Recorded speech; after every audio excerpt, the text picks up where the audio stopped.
Estamos cerca de una fiesta determinada por la Biblia, eh, conocida como el Día de Sonar de las Trompetas.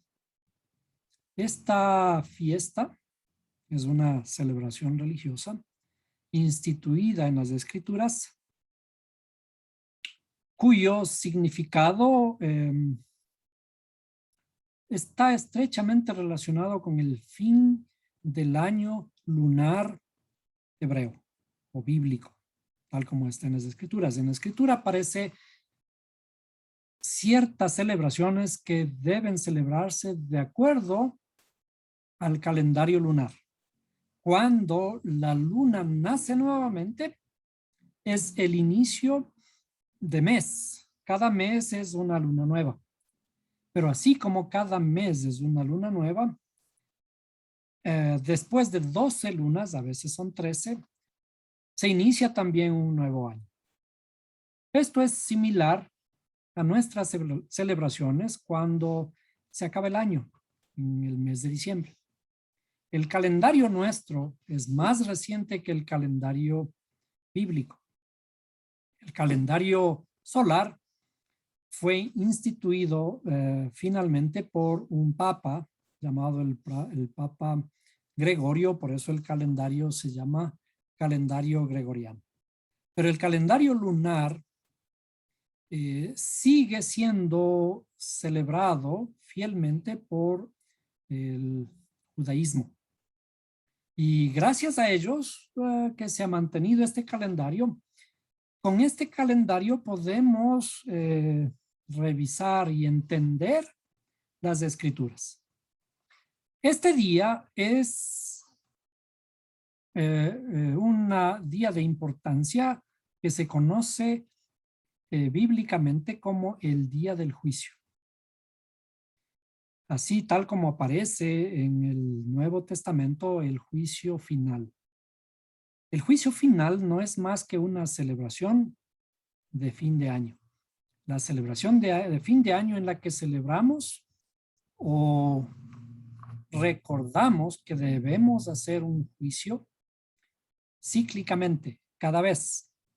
Pero el recuerdo está enlazado a una luna nueva que nos enseña que este juicio que se celebrará en esta luna nueva, tenemos que acercarnos a elaborar un juicio para religiosamente presentarnos ante el Creador, pero este juicio es un juicio interno nuestro. Y en este juicio, dependiendo de quiénes somos, qué hemos hecho, tenemos que presentarnos y juzgarnos. Se nos juzga nuestra propia conciencia, nos juzga lo que hemos hecho, si hemos hecho bien o hemos hecho mal. ¿Para qué? Para que podamos replantearnos un nuevo ciclo, un nuevo año. En esta celebración hay mucho que aprender respecto de los símbolos, el significado de este año nuevo que ocurrirá el próximo martes, la próxima semana, el martes 7. Y como en el calendario lunar los días inician la noche anterior, es decir, la noche anterior será el día lunes a las 6 de la tarde, a partir de las 6 de la tarde de la caída del sol. Entonces, en ese día se celebrará el día del juicio. Este día corresponde en realidad a 2 días del calendario lunar, por cierto significado que vamos a comenzarlo a ver. Voy a poner una pantalla con una presentación en relación a esto. Entonces, veamos.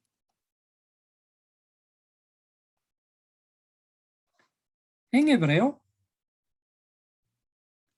a esto se le llama Rosh Hashanah. Rosh Hashanah es el llamado día del juicio o la celebración del inicio de un nuevo año. En hebreo, Rosh significa cabeza y Shana significa año. Entonces es la cabeza de un año. Y el significado de Rosh Hashanah es nuestro espacio-tiempo. Y esto tiene que ver con también la física del espacio-tiempo, tal como nos enseñó Einstein con su teoría. Rápidamente, Rosh Hashanah, en hebreo estaré utilizando algunos términos hebreos. Rosh Hashanah, el inicio del año, es el tiempo de la Teshuvah. Teshuvah es lo que se conoce comúnmente como el arrepentimiento. Es el retorno, la corrección y la preparación previa que se realiza el último mes, llamado mes de Elul. Rosh Hashanah, que significa cabeza del año, también en este día se celebra la creación del mundo y el año nuevo, es el año nuevo bíblico lunar. Es llamado también Yom Teruah, que es el día del despertar por las trompetas, que en hebreo no son trompetas metálicas, sino son cuernos de carnero, que se les conoce como shofar. También es el día del juicio, Yom Hadin, el día del juicio que nosotros conocemos como el día final, juicio final. Un juicio, ¿qué es un juicio? Un juicio es un momento de reflexión. A eso le conocemos como el juicio. Desde luego, si el juicio que nosotros estamos haciendo, inclusive hacia nosotros mismos, vemos que hemos sido malos, naturalmente que nosotros mismos vamos a, en cierto sentido, nos vamos a castigar a nosotros mismos. A esto, si nos presentamos ante un creador, el juicio va a ser severo. Pero si nosotros hemos actuado de alguna forma ventajosa, también podemos estar tranquilos. También se le conoce como el día de la coronación del rey. ¿Por qué es el día de la coronación del rey? El rey se le conoce al rey, al creador, al rey del universo. Pero nosotros también tenemos que ser reyes. ¿Quién es un rey? Un rey es aquel que gobierna su territorio. Nuestro territorio, nuestra interioridad, tiene que ser gobernada por un rey. Nosotros, nuestra inteligencia, con nuestra inteligencia gobernamos nuestro territorio. Y tenemos que ser buenos reyes. Por lo tanto, a ese rey, en el día del juicio o en el día de reiniciación del año, hay que coronarlo. La corona son los premios, digamos, del rey, el darle el mandato, porque ya ha hecho su trabajo sobre su interioridad. También se le conoce como el Yom HaZikaron, que significa el día de la rememoración o el memorial. La rememoración es el recuerdo de este día. El memorial, que está simbolizado por el propio creador. El creador dice, y este será mi memorial. ¿Qué es el memorial del creador? El conocer su nombre. Bueno, hay muchos detalles en esto, vamos a saltarnos por ahora. El tiempo de la angustia de Jacob también, el día de Rosh Hashanah, que está establecido cuando Jacob, en sus historias hay un tiempo llamado el tiempo de la angustia. ¿Por qué la angustia? Porque a través de la angustia se puede rectificar el alma. Acuérdense que está escrito que es mejor la casa del luto que el lugar en donde hay fiesta. ¿Por qué? porque con la tristeza del alma se enmendará el corazón, con la reflexión, con la angustia. Y también el Kiddushim, Nesuim, que es la ceremonia de la boda. A lo largo de las escrituras, el Creador se muestra como el rey, se muestra también como el novio que tiene que casarse con una novia. Y como vemos en el Apocalipsis, al final de la Biblia, tiene que haber una ceremonia. La ceremonia de las bodas del Cordero. Pero obviamente todo eso es una simbología. No es que cuando termine todo va a haber una ceremonia y nosotros nos vamos a casar con el Creador, sino que es el símbolo de la unificación.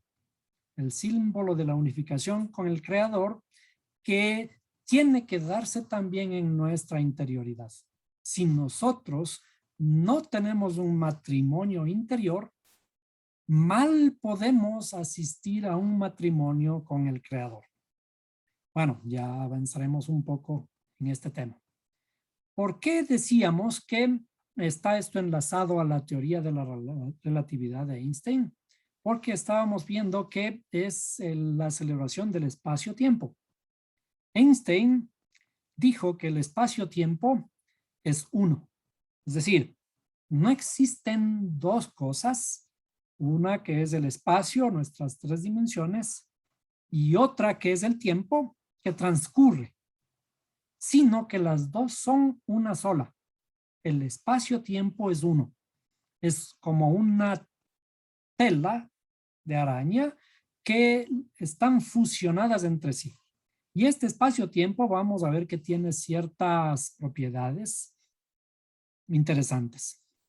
Ahora, acerca de la Torá describe al mundo con la palabra olam. La palabra olam tiene la curiosidad, tiene la forma curiosa o la descripción curiosa o traducción como el espacio en algunos lugares o también como tiempo en el sentido de eterno. Cuando vemos la palabra olam, está traducido en diferentes versiones en español como el espacio y en otros lugares como el tiempo. De manera que, curiosamente, la palabra olam describe a esta matriz que, como dijo ya Einstein, el espacio-tiempo es uno. Por eso es que se puede utilizar la misma palabra. Ahora, ¿por qué Einstein dijo que el espacio-tiempo es uno? Vamos a ver un curioso fenómeno de la naturaleza que corresponde a la desviación de la luz. ¿Por qué Einstein escribió su teoría a inicios del siglo anterior? Y esta teoría no la pudieron aceptar y esperaron algunos años hasta que se pudo comprobar que la teoría es efectivamente cierta cuando hubo un eclipse. El eclipse cuando la luna interpone al sol, se interpone al sol entre la Tierra y el sol. Por lo tanto, tenemos aquí un eclipse, no lo podemos ver al sol. Porque si miramos hacia el cielo cuando hay mucha luz, no se pueden ver las estrellas. Entonces, esa es era una condición de que existiera aquí un eclipse para poder determinar qué es lo que ocurre con la posición de una estrella. Entonces, cuando hay ese eclipse, se oscurece el cielo y una estrella que la estamos mirando, que va a cruzar por la parte posterior del sol, entonces se le ve en su movimiento que se oculta detrás del sol. Pero cuando existe este movimiento hacia abajo, de pronto, al momento de ocultarse, la estrella vuelve a aparecer en el horizonte y se le puede ver directamente. ¿Por qué ocurre este fenómeno? Porque la luz que pasa en las cercanías del sol se curva. Esto al curvarse nos permite que nosotros podamos ver directamente a esta estrella. Pero al estar curvada la luz, nuestra ilusión es que la estrella está aquí arriba, pero en realidad está detrás del Sol y no la podemos ver. Entonces, este experimento ocurrió el 29 de mayo de 1919 y creo que fue en Australia, en donde fueron a unos científicos a comprobar la teoría de Einstein y mandaron enseguida un telegrama a Einstein diciendo, le decían, la teoría está comprobada.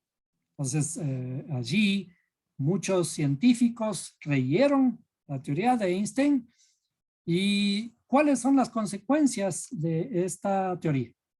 Entonces, ¿qué ocurre? En una representación diferente, si nosotros estamos aquí en la Tierra y la estrella está atrás del Sol, ¿eh? Esa es la posición real y nosotros al observar la estrella parecería que está al frente nuestro. Pero ¿qué ocurre? ¿Por qué ocurre esto?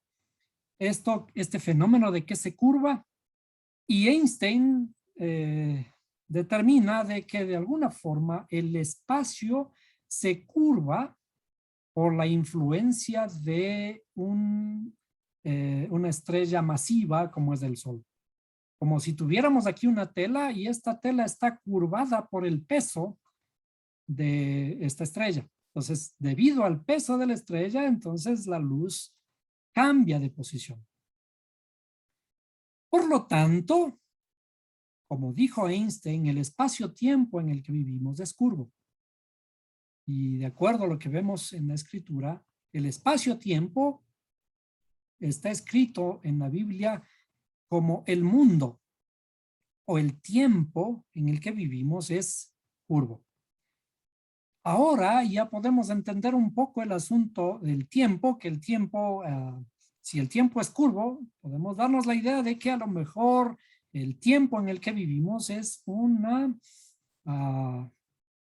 condición de nuestra alma. Es algo, una percepción solamente de nuestra alma. El día de Rosh Hashanah, o el inicio del año, es la conmemoración del inicio del tiempo.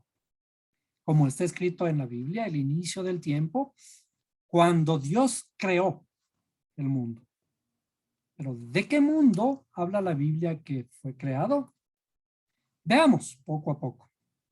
En la Biblia aparece la primera palabra de la Biblia cuando dice en el principio. La palabra hebrea es Bereshit. Bereshit en hebreo, cuando leemos el hebreo, leemos de derecha hacia izquierda. Entonces, Bereshit, estas palabras en hebreo, para poderlas entender, tenemos que revisar nuestras tablitas de letras hebreas, pero por ahora explicaremos que la palabra Bereshit se traduce como en el principio. ¿En el principio de qué? En el principio del espacio-tiempo. Ahora, dividiendo un poquito estas palabras, la palabra fundamental, la palabra principio, es solamente Reshit. Vimos aquí que la palabra era Bereshit. El hebreo es un idioma aglutinante. ¿Qué significa aglutinante? Que podemos ir agrupando, aglutinando ciertos vocablos para expresar o componer palabras. Entonces, en el principio, en el español, en realidad son 3 palabras, pero en hebreo es una sola, Bereshit. Entonces, la palabra principio, solamente Reshit. Ahora, veamos qué significa Reshit. Si regresamos a la palabra original Bereshit con una bet, la bet significa 2 o tiene el número 2. La letra bet al valer 2, y aquí nos quedan 2 principios cuando decimos Reshit. Bet, si tomamos el número 2, y Reshit, serían 2 principios. Ahora, principio, Reshit, también viene de la aglutinación de otras letras que en realidad su raíz es Rosh, que dijimos es cabeza. El principio en realidad es o tiene su raíz en la cabeza. Y por eso también podemos decir que ¿cuál es el inicio de de lo que hacemos? El inicio de todo lo que hacemos es el pensamiento. Y el pensamiento está en la cabeza. Entonces hay que tener cuidado con nuestro pensamiento, que es el origen de todas nuestras acciones. Ahora, en el hebreo podemos manipular las letras, cambiarles el orden, y por lo tanto puedo sacar la letra Aleph, esta letra Aleph, que vale 1, la primera letra, de la palabra Reshit, ¿no? Reshit, que significa principio. Ahora recuerden, esta letra Aleph la voy a sacar, a extraer, y me queda Aleph Tizri. Aleph Tizri, reordenando las letras, y curiosamente en el calendario hebreo, esto significaría el primer día del mes de Tizri, que es la cabeza del año. Como decir aquí enero. Son curiosidades del lenguaje. Ahora, si separamos también la letra B, tenemos el 1 y 2 de Tishrei. 1 y 2 de Tishrei, que significa, como dijimos, el primer día del año. En realidad son 2 días que se hacen uno. De acuerdo a la Biblia nuevamente, de acuerdo a las costumbres hebreas, 2 días de Rosh Hashanah, 2 días de la cabeza del año, son en realidad un día, o se celebran como si fueran un solo día. ¿A qué corresponde esto? En la estructura de las matriarcas, Rachel y Lea, son 2, ¿no? Las 2 esposas de Jacob, corresponden a Rachel o Raquel, que significa el habla, y Lea significa el pensamiento. Entonces, las 2 matriarcas significan en nuestra interioridad. Lea es primero el pensamiento y Raquel es el habla. Todo esto está en nuestra cabeza, por lo tanto, para poder hablar, primero tenemos que aprender a pensar. Y esto encierra el conocimiento del primer día del año. ¿Qué hacemos del primer día del año? Tenemos que pensar. ¿Para qué pensamos? Para luego hablar y decir todo lo que vamos a hacer y a ejecutar en el siguiente año. Eso es Jacob. Y cuando hacemos esta estructura, vamos a hacer una especie de triángulo. Rachel y Lea deben unirse para provocar nuestras acciones. Es decir, el habla y el pensamiento se deben juntar en uno solo y eso va a generar nuestras acciones. Si pensamos, hablamos bien. Si pensamos bien, hablamos bien. Y si pensamos bien y hablamos bien, vamos a hacer bien. Ahora, este triángulo, ¿para qué hacemos bien? Para sembrar en nuestra interioridad hacia abajo. Esto está como una herramienta para trabajar la tierra. Cuando trabajamos la tierra, ¿qué va a producir? La tierra va a producir frutos. Entonces, Jacob siembra ¿qué? El pensamiento, siembra el habla, y cuando eso genera frutos, ahora la planta comienza a crecer hacia arriba. Y entonces ese triángulo se revierte y ahora tenemos el símbolo de la estrella de David. ¿Qué significa? Que nuestro pensamiento y nuestra habla, que ya son corregidas, hemos sembrado en nuestro corazón, ahora se elevan. ¿Para qué se elevan? Como una planta se elevan para dar frutos. y cuando dan frutos tienen que volver hacia la tierra. Entonces este es un círculo. Esta estrella de David simboliza el proceso de sembrar para luego crecer. Y cuando crece, tengo que dar fruto y el fruto va a caer nuevamente para producir nuevos frutos. Entonces, son 2 días que se hacen uno y ese uno tiene que mostrar frutos a lo largo del año. Por eso, cuando pensamos y pensamos bien, ahora van nuestras acciones.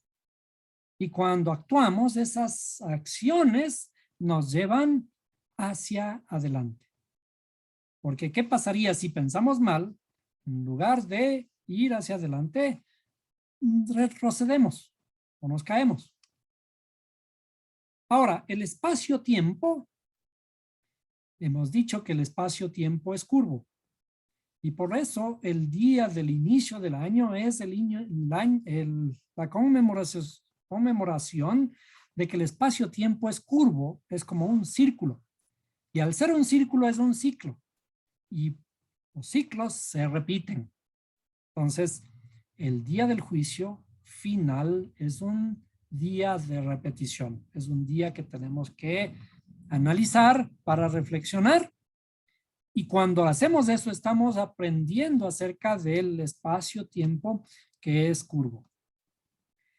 ¿Cómo es curvo este espacio-tiempo? Nos imaginamos, por ejemplo, nuestra Tierra, al igual que nuestra Tierra es así redonda, el universo tiene esta estructura redonda. Pero esta estructura redonda no es únicamente así redonda. Es en realidad un toroide. ¿Por qué es un toroide? Porque esto nos da la idea de lo cíclico que se vuelve a sí mismo. Igual que nuestras propias vidas. Nosotros somos cíclicos, pero somos cíclicos ¿para qué? Para profundizar en nuestra propia interioridad. ¿A qué se parece esto? Se parece a una manzana. Ese toroide en realidad es como una manzana. Curiosamente esto fue asignado, digamos. ¿Se acuerdan del fruto prohibido? La Biblia no dice que fue una manzana, pero la dieron esta forma al interpretar las escrituras, que no estaba tan mal, porque ¿qué es lo que se conoce como el comer del fruto prohibido? El comer del fruto prohibido es comer del árbol del conocimiento del bien y del mal. Cuando comimos de alguna forma de esta manzana, estamos comiendo de el conocimiento de nuestras propias almas, de nuestra propia interioridad. Todo en la vida es un toroide. Y todo toroide tiene apertura en sus polos a través de las cuales la energía confluye hacia su centro. Entonces, cuando vamos hacia el centro, esto vuelve a salir. Nuestro universo, cuando miramos, existen agujeros negros. Los agujeros negros son los lugares en donde se recicla la materia, posiblemente, ¿no? Son tan masivos que cuando algo aparece en las cercanías del agujero negro, esto se recicla y posiblemente vuelve a aparecer en alguna otra parte del universo. Ahora, dentro de este agujero negro que es la manzana, existe una semilla. Cuando todo va hacia el lugar de reciclaje, en realidad se va a reciclar a través de su semilla. Entonces, va por el centro y se recicla, que es lo mismo que vuelve a reciclarse la materia o vuelve a reciclarse el pensamiento o volvemos a reciclarnos nosotros, volvemos a reiniciar nuestros pensamientos cuando producimos estas reflexiones cíclicas. Y esto es lo que significa Rosh Hashanah. Hacernos similares al universo entero. Pero curiosamente, esta misma forma, esta forma cíclica de un toroide de una manzana, se repite también a nivel atómico. Cada átomo es una figura toroidal, como una manzana, porque es una réplica del universo. Aquí, en términos matemáticos, podríamos decir que nosotros somos una copia del universo. A esta copia, todo tiene su semejanza. Como dijimos, somos a imagen y semejanza. Todo en la naturaleza es a imagen y semejanza del Creador. El Creador, el universo entero, tiene esta forma y por lo tanto, cada uno de estos elementos de la naturaleza es un fractal. ¿Qué es un fractal? Una copia del universo entero. Y por lo tanto, ustedes han visto estos símbolos en otras filosofías. El centro del universo es el hombre, pero este hombre tiene que reciclarse.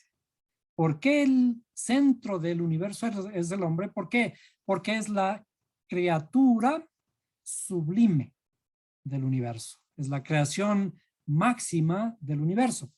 Y tenemos que hacer honor a esa creación máxima en el sentido de que tenemos que reciclarnos, reciclar nuestro pensamiento.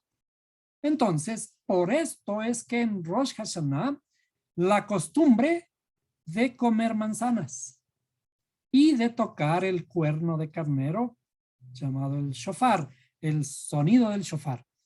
¿Por qué? Porque el sonido del shofar, como dijimos, es música, es vibración, y esa vibración nos llega hasta lo profundo de nuestra alma. ¿Para qué? Para que podamos reflexionar. Las manzanas, cada vez que miremos y saboreemos una manzana, tenemos que recordar nuestros ciclos en el mundo, los ciclos en el universo. Los ciclos del universo son los ciclos también de nuestro pensamiento. ¿Cuántas veces nos reciclamos a nosotros mismos? ¿Cuántas veces nuestro pensamiento evoluciona? Cuando decimos evoluciona, significa cambia, progresa. Entonces, nuestro pensamiento tiene que seguir el mismo ciclo del mundo, y este ciclo del mundo estamos celebrando religiosamente como un día, que en realidad son 2 días, que simbolizan nuestra interioridad, nuestro pensamiento y nuestra habla, que tienen que ser reciclados. Por tanto, Rosh Hashanah es la cabeza del año. Y ahora hagamos una gematria. Para los que ya conocen los números, tienen a la mano sus tablitas. Podemos sacar las gematrias, los números de cada una de estas letras. Rosh Hashanah, comenzamos con la letra Resh, que tiene valor 200. La letra Aleph, que tiene valor 1. La letra Shin, que tiene valor 300. Por lo tanto, la palabra Rosh tiene un valor de 501.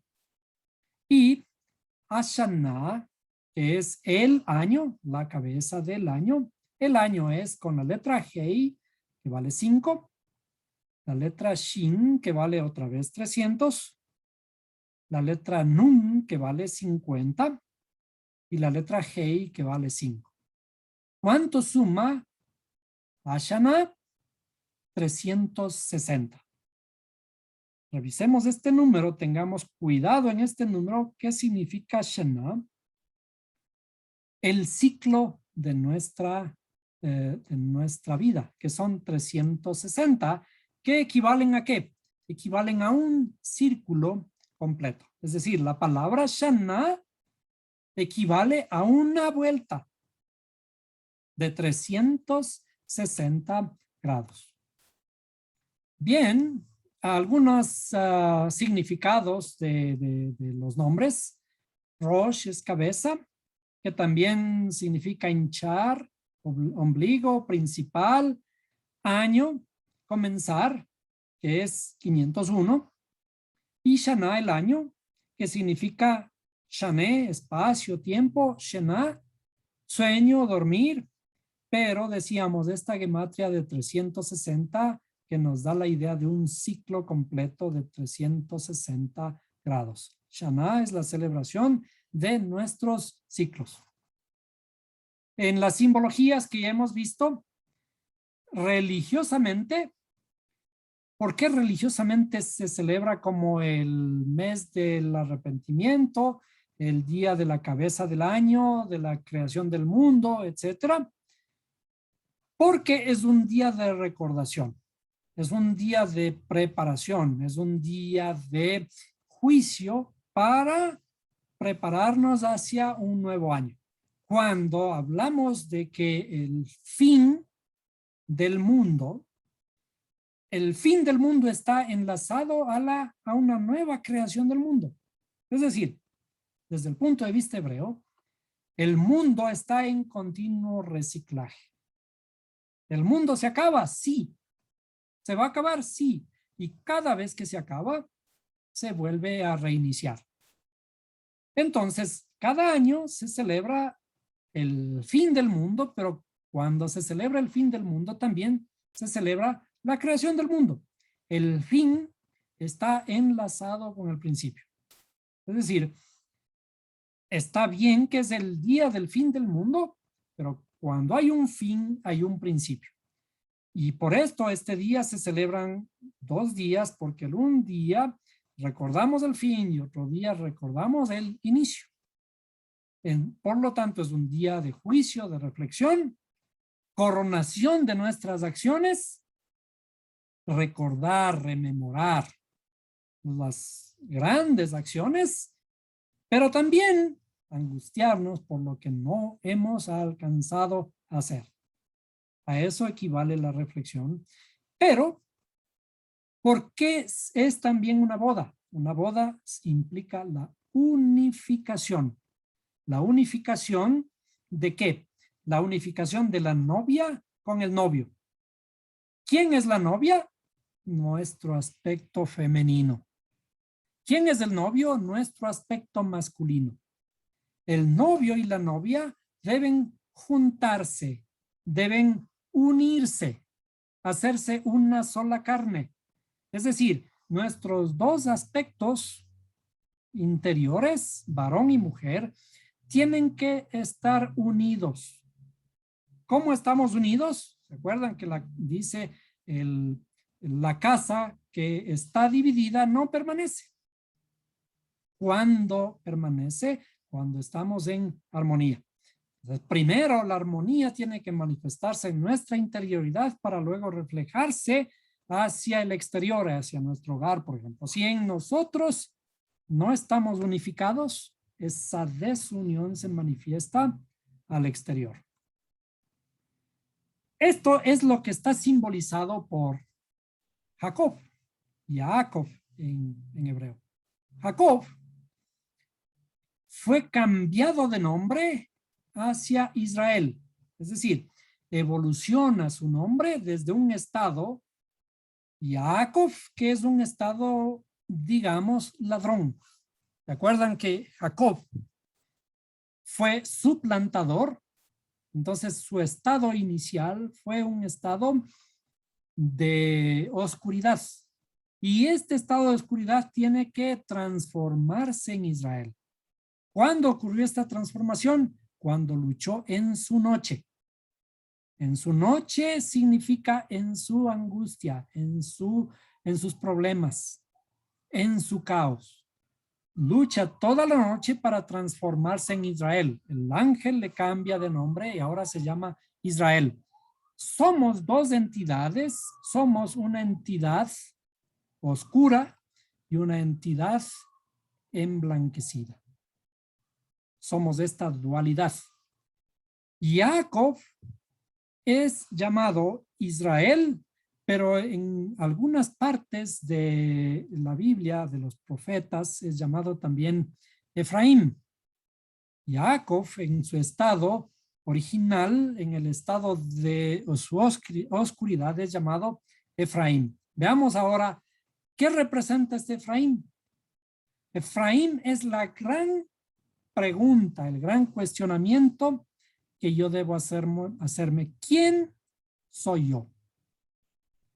Nosotros, en nuestro trajinar por este mundo, tenemos esa gran pregunta.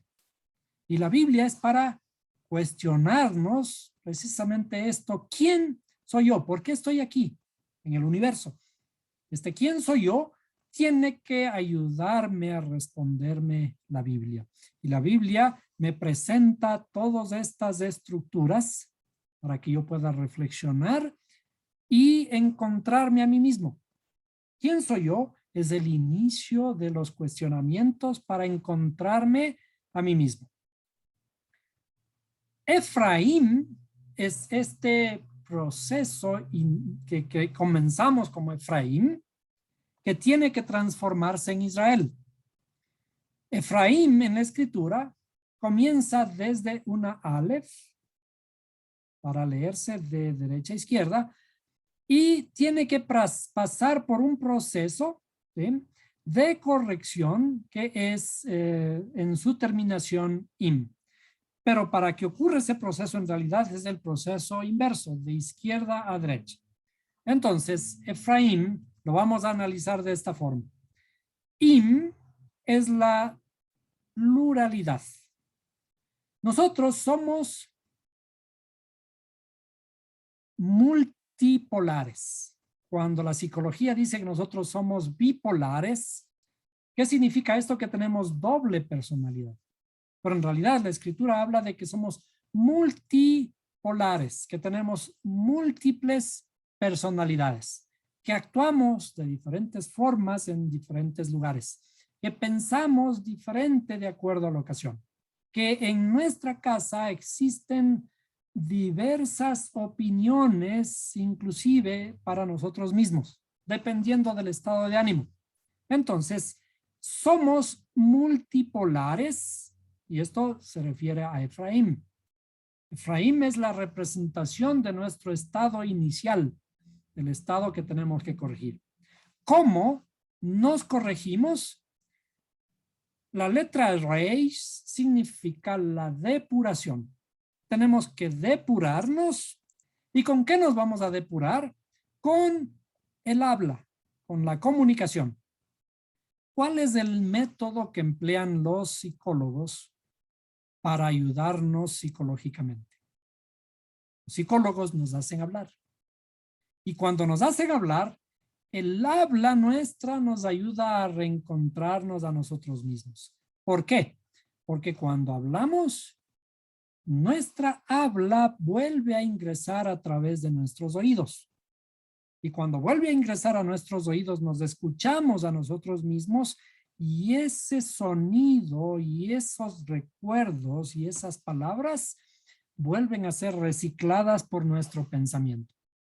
¿Qué significa esto? Entonces nos vamos depurando y nuestras multipolaridades se tienen que ir transformando poco a poco por el trabajo de nuestra interioridad a través de la depuración del habla. ¿Para llegar a dónde? Para llegar a la unificación. Efraín significa la transformación de nuestra interioridad multipolar. Multipolar en el sentido de todas nuestras angustias, de todos nuestros traumas, de todos nuestros problemas, de todas nuestras enfermedades que tienen que pasar a través de la depuración del habla para llegar a la unidad. Por eso, el Mesías es aquel ente transformador por medio de la palabra. ¿Se acuerdan que el Mesías es el verbo? El verbo es lo que se habla.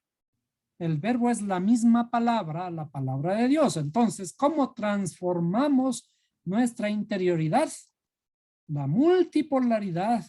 Nos transformamos a través de la depuración del habla. Esto sería equivalente al Mesías.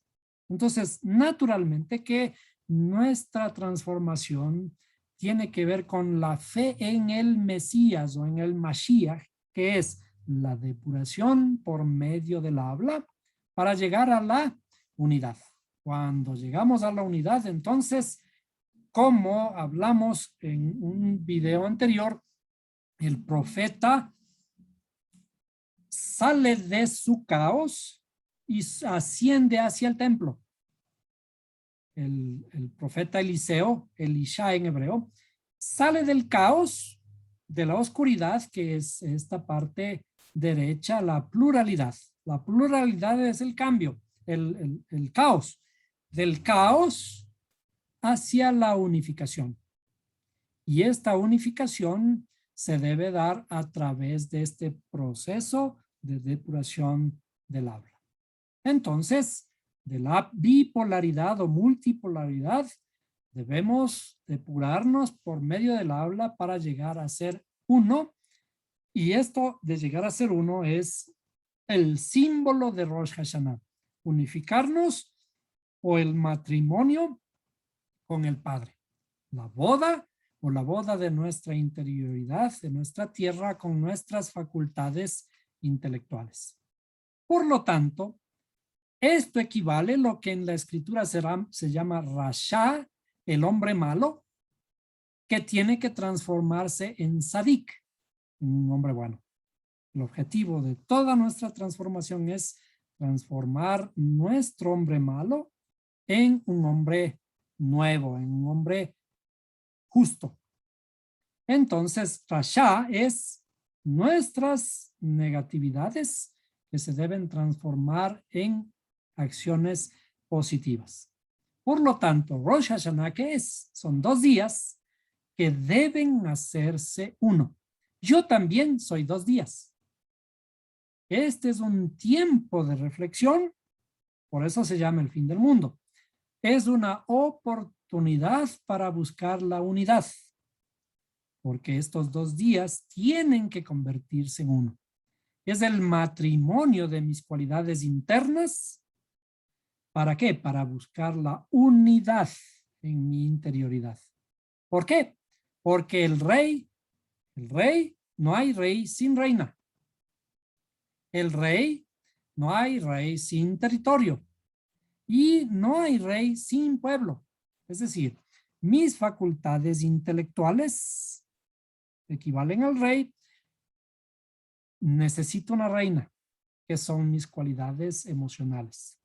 El rey no es rey si no hay un territorio. ¿Cuál es el territorio? Mi propia tierra interior.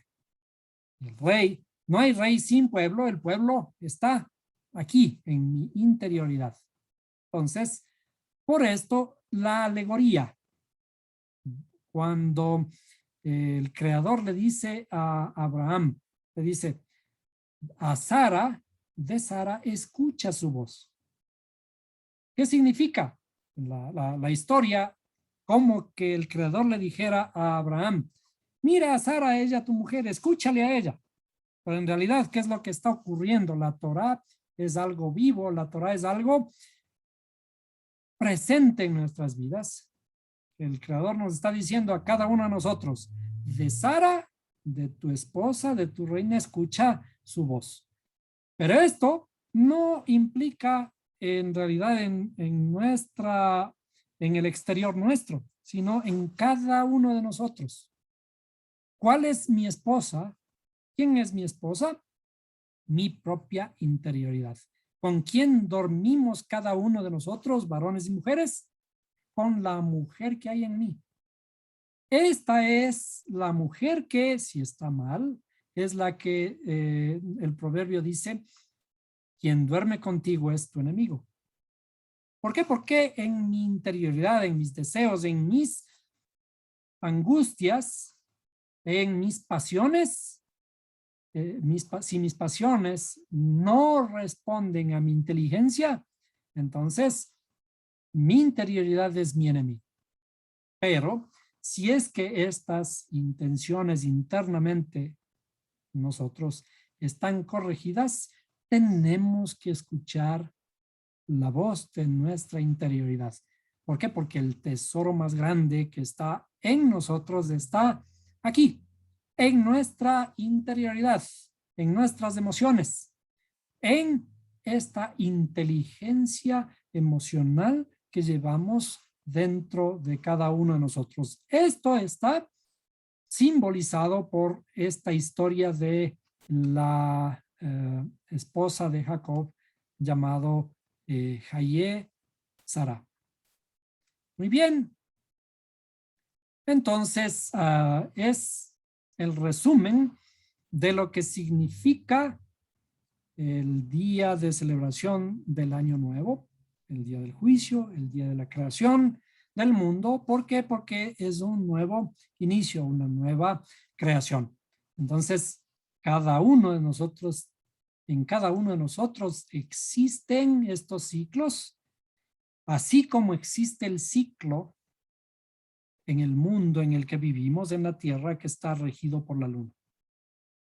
Por tanto, esta celebración es un recordatorio de lo que en nuestra propia interioridad también ocurre.